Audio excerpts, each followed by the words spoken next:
Menko Polhukam Mahfud MD turut menyoroti polemik pagar laut di Tangerang. Mahfud menyebut kasus ini harus segera ditangani sebagai perkara pidana. Mahfud mendesak aparat penegak hukum segera melakukan penyelidikan dan penyidikan terkait kasus tersebut. 3, 2,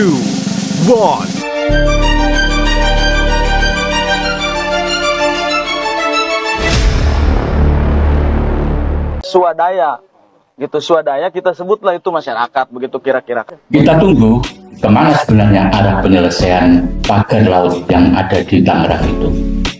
Memang kalau kita lihat dari awal penuh dengan misterius, itu ditimbulkan karena tidak ada yang mau mengakui siapa sebetulnya pemilik pagar laut itu.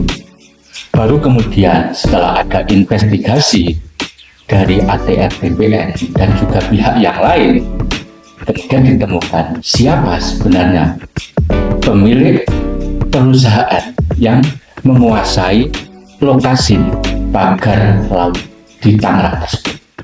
Kemudian muncul Aguan. Tapi sangat aneh, sebelum nama itu muncul, ada nama Jaringan Rakyat Pantura yang mengklaim bahwa inisiasi dan upaya pemasangan pagar laut itu adalah atas swadaya masyarakat nelayan sekitar.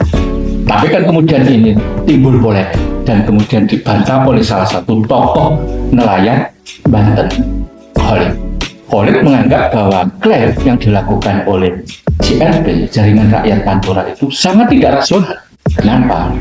Selain karena tidak mungkin adanya kekuatan atau kapasitas ekonomi masyarakat nelayan untuk melakukan pemasangan pagar laut, juga karena faktor ekonomi untuk menopang kebutuhan sehari-hari dan juga operasional nelayan. Jadi sangat tidak logis. Setelah itu muncullah nama Aguan dan juga beberapa afiliasi perusahaan.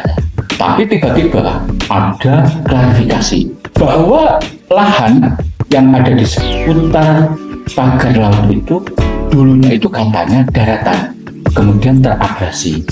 Akhirnya pagar itu ada di tengah sana. Apakah klarifikasi ini hanya ingin mencari pembenaran ketika berbagai argumen yang sudah dimunculkan mampu dipatahkan oleh pihak yang anti pagar laut tersebut?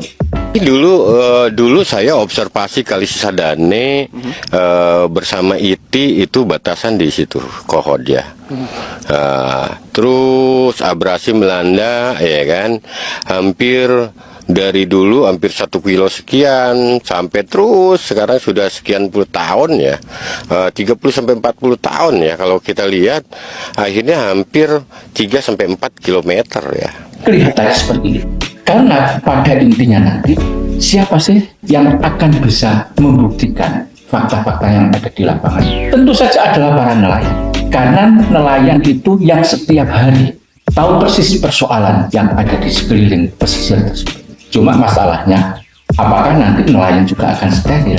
Jangan-jangan kemudian nanti ada mobilisasi supaya pihak-pihak nelayan itu disuap dalam tanda kutip untuk memberi keterangan bahwa sebenarnya pagar laut itu sudah ada beberapa tahun yang lalu dan itu dulunya adalah daratan seperti klaim dari pihak Aguan tersebut.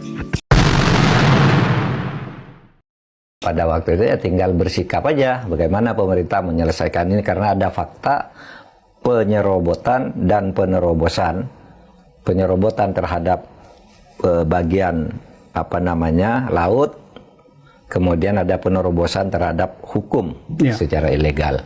Kalau kita membaca atau mendengarkan pendapat Mahfud MD, itu sudah masuk pada wilayah pidana. Tapi hingga kini kan ada tanda tanya besar. Kenapa kemudian pihak polisi tidak pernah ikut terlibat dalam proses penyelidikan di lapangan? Yang sekarang ini menjadi sebuah polemik besar bagi masyarakat. Tidak hanya masyarakat lokal Tangerang, tapi juga sudah menjadi pembicaraan nasional. Pertanyaan kita, kemana pihak polisi? Kemudian kenapa tidak menindaklanjuti problem-problem hukum yang ada di dalam persoalan pagar laut itu?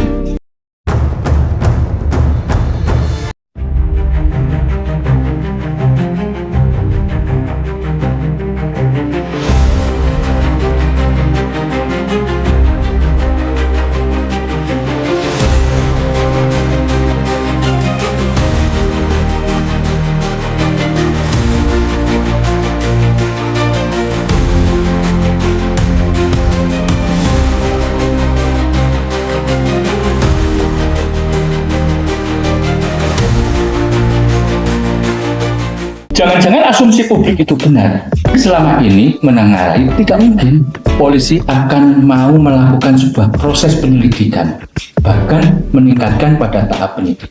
Karena banyak yang melihat beberapa bukti kedekatan Kapolri Listio Sigit Prabowo dengan Aguan, dan katanya sih konon ada relasi-relasi bisnis di antara keluarga mereka, setidaknya juga dengan kelompok 9 Naga. Kalau itu benar, maka semakin memastikan bagaimana sebetulnya wajah hukum di negeri begitu sangat dikuasai oleh pihak pemodal, kaum oligarki, dan para penguasa. Sementara rakyat hanya bisa menonton dan bisa menderita dengan proses-proses drama hukum dan politik yang selama ini kita saksikan.